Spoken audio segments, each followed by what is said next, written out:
আসসালামু আলাইকুম। আজ বুধবার 14 জানুয়ারি 2026। স্বাগত প্রবাসী সিটি সৌদি বুলেটিনে। সাথে আছে আমি শরীফুল ইসলাম। শুরুতে থাকছে শিরোনাম।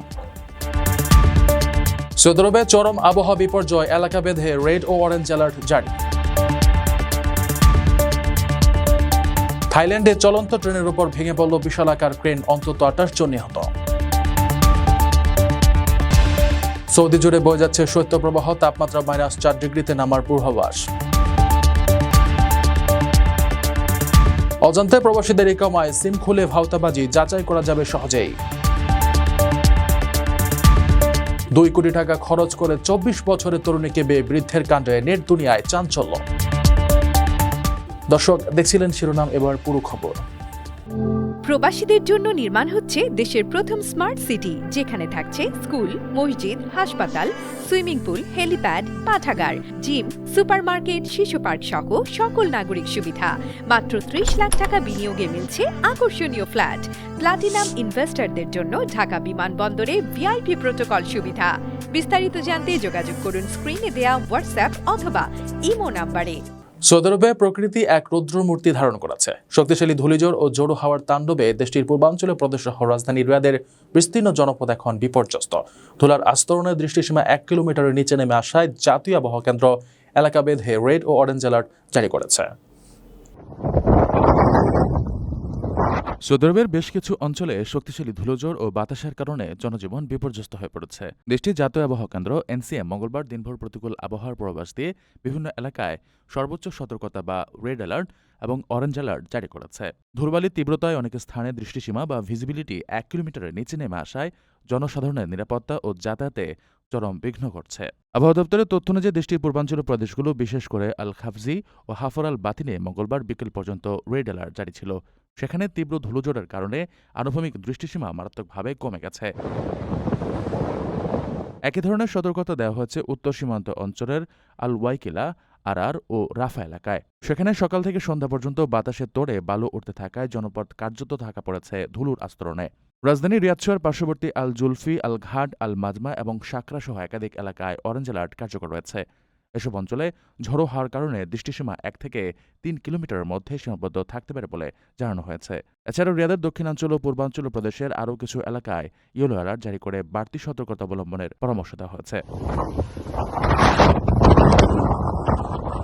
থাইল্যান্ডে এক নির্মাণাধীন রেল প্রকল্পের বিশালাকার ক্রেন চলন্ত ট্রেনের উপর ভেঙে পড়ায় বড় ধরনের এক ট্র্যাজেডি ঘটে গেছে। ভয়াবহ দুর্ঘটনায় নিহতের সংখ্যা বেড়ে এখন পর্যন্ত 28 জনে দাঁড়িয়েছে এবং আরও বহু যাত্রী গুরুতর আহত অবস্থায় হাসপাতালে কাতরাচ্ছেন।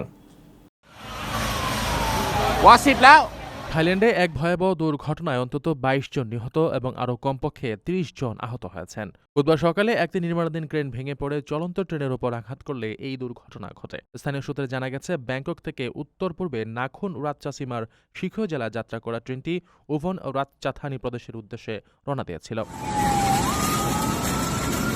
হঠাৎ একটি উচ্চগতির রেল প্রকল্পে নির্মাণাধীন ক্রেন ট্রেনের উপর পড়ে ট্রেনটি লাইনচ্যুত হয় এবং অল্প সময়ের জন্য আগুন ধরে যায়। তবে পুলিশ আগুন নিয়ন্ত্রণে আনার খবর দিয়েছে। দুর্ঘটনার পর উদ্ধার কাজ চলছে এবং ধ্বংসস্তূপ থেকে মরদেহ উদ্ধারের কাজ চলছে, যার কারণে হতাহতের সংখ্যা বাড়তে পারে বলে আশঙ্কা করা হচ্ছে। রেলওয়ে কর্তৃপক্ষ জানিয়েছে, দুর্ঘটনার সময় ট্রেনে প্রায় 195 জন যাত্রী এবং কর্মী ছিলেন। আহতদের নিকটস্থ হাসপাতালে ভর্তি করা হয়েছে।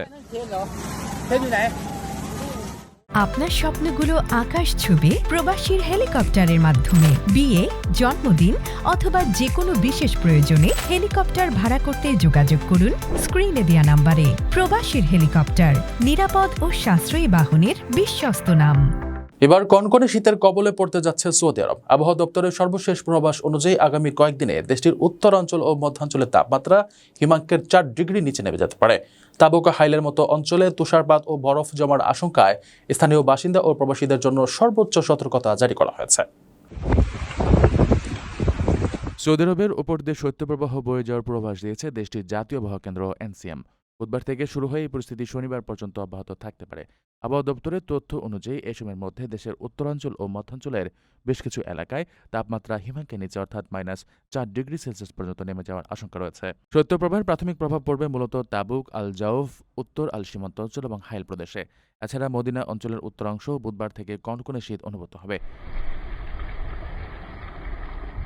এনসিএম জানিয়েছে এসব এলাকায় সর্বনিম্ন তাপমাত্রা -1 থেকে -3 ডিগ্রি সেলসিয়াসের মধ্যে থাকতে পারে। বিশেষ করে রাত এবং ভোরের দিকে প্রচণ্ড শীতের পাশাপাশি বরফ জমার মতো পরিস্থিতি তৈরি হতে পারে। সপ্তাহের শেষ দিকে শীতল বায়ুপ্রবাহ আরও দক্ষিণে অগ্রসর হবে। এর ফলে শুক্রবার ও শনিবার থেকে কাসিম অঞ্চল, রিয়াদ এবং পূর্বাঞ্চলীয় প্রদেশের উত্তরাংশের তাপমাত্রা দ্রুত হ্রাস পাবে। পূর্বাভাস অনুযায়ী এসব এলাকায় সর্বনিম্ন তাপমাত্রা -4 ডিগ্রি থেকে 1 ডিগ্রি সেলসিয়াসের মধ্যে ওঠানামা করবে। বছরের এই সময়ে সৌদি আরবে এমন তীব্র শীতল পরিস্থিতি বেশ অস্বাভাবিক বলে মনে করা হচ্ছে। সম্প্রতি সৌদি আরবের বিভিন্ন অঞ্চলে বৃষ্টিপাত ও প্রতিকূল আবহাওয়ার পর এই শৈত্যপ্রবাহের সতর্কতা জারি করা হলো। বর্তমানে শিক্ষার্থীদের স্কুল ছুটি চলায় অনেক পরিবার ভ্রমণের পরিকল্পনা করছেন, যা এই আবহাওয়ায় ঝুঁকিপূর্ণ হতে পারে। এ অবস্থায় স্থানীয় বাসিন্দা ও পর্যটকদের বিশেষ সতর্কতা অবলম্বন করার পরামর্শ দেওয়া হয়েছে। সৌদি আরবে প্রবাসীদের অজান্তে তাদের ইকামায় ভুয়া সিম নিবন্ধিত থাকার জালিয়াতি রুখতে কঠোর অবস্থানে দেশটির টেলিকম কমিশন। এই ধরনের ভাওতাবাজি বা আইনি ঝুঁকি এড়াতে এখন ঘরে বসেই একটি বিশেষ ডিজিটাল পোর্টালের মাধ্যমে নিজের ইকামার অধীনে থাকা সব সিম যাচাই করা সম্ভব। ভবিষ্যতে বড় ধরনের আইনি ঝামেলা থেকে নিজেকে সুরক্ষিত রাখতে এই যাচাই প্রক্রিয়াটি এখন প্রত্যেক প্রবাসীর জন্য অত্যন্ত জরুরি একটি পদক্ষেপ। সৌদি আরবে বসবাসরত প্রবাসীদের নিজেদের ইকামার অধীনে নিবন্ধিত সিম কার্ডের সংখ্যা যাচাই করা অত্যন্ত জরুরি একটি বিষয়। অনেক সময় প্রবাসীদের অজান্তেই তাদের ইকামায় অতিরিক্ত বা ভুয়া সিম নিবন্ধিত হয়ে থাকে, যা পরবর্তী সময়ে বিভিন্ন আইনি জটিলতার ঝুঁকি তৈরি করতে পারে। এই সমস্যার সমাধানে সৌদি আরবের communication, space and technology commission একটি সহজ ডিজিটাল ব্যবস্থা চালু করেছে। এর মাধ্যমে যে কোনো ব্যক্তি মাত্র কয়েক সেকেন্ডের মধ্যে তার ইকামায় কতটি এবং কোন কোন অপারেটরের সিম সক্রিয় আছে তা দেখে নিতে পারবেন। নিবন্ধিত সিম যাচাই করার জন্য প্রবাসীদের প্রথমেই সিএসটির অফিসিয়াল মুত্তাসিল ইন্ডিভিজুয়াল পোর্টালে যেতে হবে। সেখানে ভাষার অপশন থেকে ইংরেজি নির্বাচন করে ইকামার নম্বর এবং জন্ম তারিখ প্রদান করতে হয়। আপনার কাছে যদি বর্তমানে একটি সচল মোবাইল নম্বর থাকে তবে ইয়েস অপশন সিলেক্ট করে সেই নম্বরটি দিতে হবে। এরপর মোবাইলে আসা ভেরিফিকেশন কোডটি প্রবেশ করালেই আপনার ইকামায় থাকা সবকটি পূর্ণ মোবাইল নম্বর এবং সংশ্লিষ্ট টেলিকম অপারেটরদের একটি বিস্তারিত তালিকা দেখতে পারবেন। যাদের কাছে কোনো সচল মোবাইল নম্বর নেই তারাও একইভাবে পোর্টালে গিয়ে ইকামার তথ্য দিয়ে অনুসন্ধান করতে পারবেন। তবে এক্ষেত্রে পূর্ণ মোবাইল নম্বর না দেখে শুধু আপনার ইকামায় মোট কয়টি সিম এবং কোন কোন কোম্পানির সিম রয়েছে তার একটি সংক্ষিপ্ত বিবরণ দেওয়া হবে। এছাড়া স্মার্টফোন ব্যবহারকারীরা সিএসটির অফিসিয়াল মোবাইল অ্যাপ ডাউনলোড করে সেখানে আগামী ফিচারের মাধ্যমে একই তথ্য সহজেই স্মার্টফোনে দেখে নিতে পারেন। যদি তালিকায় এমন কোনো নম্বর দেখা যায় যা আপনি নিজে কেনেননি বা ব্যবহার করছেন না, তবে দ্রুত সেই সিমটি বন্ধ করার ব্যবস্থা নিতে হবে। এজন্য সংশ্লিষ্ট টেলিকম অপারেটরদের কাস্টমার কেয়ার বা শাখায় যোগাযোগ করে সিমটি বাতিলের অনুরোধ জানানো উচিত। অপারেটর যদি ব্যবস্থা না নেয় তবে গ্রাহকরা সরাসরি সিএসটির পোর্টালে অভিযোগ দাখিল করতে পারেন। প্রবাসীদের জন্য নির্মাণ হচ্ছে দেশের প্রথম স্মার্ট সিটি, যেখানে থাকছে স্কুল, মসজিদ, হাসপাতাল, সুইমিং পুল, হেলিপ্যাড, পাঠাগার, জিম, সুপারমার্কেট, শিশু পার্ক সহ সকল নাগরিক সুবিধা। মাত্র 30 লাখ টাকা বিনিয়োগে মিলছে আকর্ষণীয় ফ্ল্যাট। প্লাটিনাম ইনভেস্টরদের জন্য ঢাকা বিমানবন্দরে ভিআইপি প্রোটোকল সুবিধা। বিস্তারিত জানতে যোগাযোগ করুন স্ক্রিনে দেয়া হোয়াটসঅ্যাপ অথবা ইমো নাম্বারে। ইন্দোনেশিয়ায় 14 বছর বয়সী এক বৃদ্ধের 2 কোটি টাকা খরচ করে 24 বছরের এক তরুণীকে বিয়ের ঘটনাটি সামাজিক যোগাযোগ মাধ্যমে ব্যাপক আলোড়ন সৃষ্টি করেছে। বয়সের প্রায় 50 বছরের ব্যবধান থাকা সত্ত্বেও বিশাল অঙ্কের ব্রাইড প্রাইজ বা মোহরানা দিয়ে এই রাজকীয় বিয়ের আয়োজন সম্পন্ন করেছেন ওই বৃদ্ধ। 74 বছর বয়সী তারমান নামের এক বৃদ্ধ 24 বছর বয়সী এক তরুণীকে বিয়ে করতে গিয়ে খরচ করেছেন প্রায় 2 কোটি টাকা। বয়সের প্রায় 50 বছরের ব্যবধান থাকা সত্ত্বেও তারমান তার পছন্দের তরুণীর সঙ্গে বিবাহ বন্ধনে আবদ্ধ হতে চান এবং এর জন্য অর্থ ব্যয়েও দ্বিতীয়বার চিন্তা করেননি। ইন্দোনেশিয়া থেকে উঠে এসেছে এই চাঞ্চল্যকর প্রেম কাহিনী। বিয়ের আগে কনেপক্ষের পরিবারের অনেকেই এই বিয়ের প্রতি আপত্তি জানালেও তরুণী তারমানের প্রস্তাবে রাজি হন।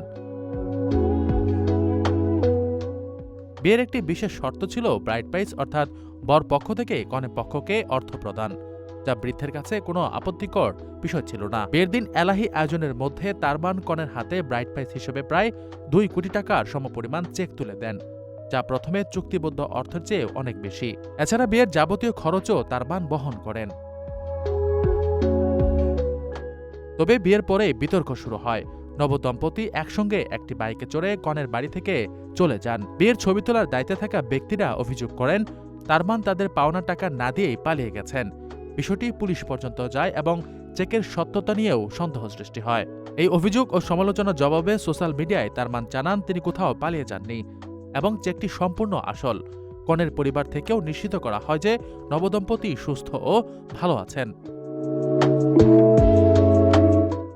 দর্শক দেখছিলেন প্রবাসী সিটি সৌদি বুলেটিন। শেষ করার আগে শিরোনামগুলো জানিয়ে দিচ্ছি আরো একবার। সৌদি আরবে চরম আবহাওয়া বিপর্যয়, এলাকা ভেদে রেড ও অরেঞ্জ অ্যালার্ট জারি। থাইল্যান্ডে চলন্ত ট্রেনের উপর ভেঙে পড়ল বিশালাকার ক্রেন, অন্তত 28 জন নিহত। সৌদি জুড়ে বয়ে যাচ্ছে শৈত্যপ্রবাহ, তাপমাত্রা -4 ডিগ্রিতে নামার পূর্বাভাস। অজান্তে প্রবাসীদের ইকামায় সিম খুলে ভাওতাবাজি যাচাই করা যাবে সহজেই। 2 কোটি টাকা খরচ করে 24 বছরের তরুণীকে বিয়ে, বৃদ্ধের কাণ্ডে নেট দুনিয়ায় চাঞ্চল্য। এ ছিল সৌদি বুলেটিনের আজকের আয়োজনে। প্রবাসের সর্বশেষ সংবাদ পেতে ভিজিট করুন probastime.net, সাবস্ক্রাইব করুন আমাদের ইউটিউব চ্যানেল এবং চোখ রাখুন ফেসবুক পেজে। পরবর্তী বুলেটিন দেখার আমন্ত্রণ জানিয়ে আজকের মতো বিদায় নিচ্ছি আমি শরীফুল ইসলাম। সেই পর্যন্ত সবাই ভালো থাকবেন এবং নিরাপদে থাকবেন। আল্লাহ হাফেজ।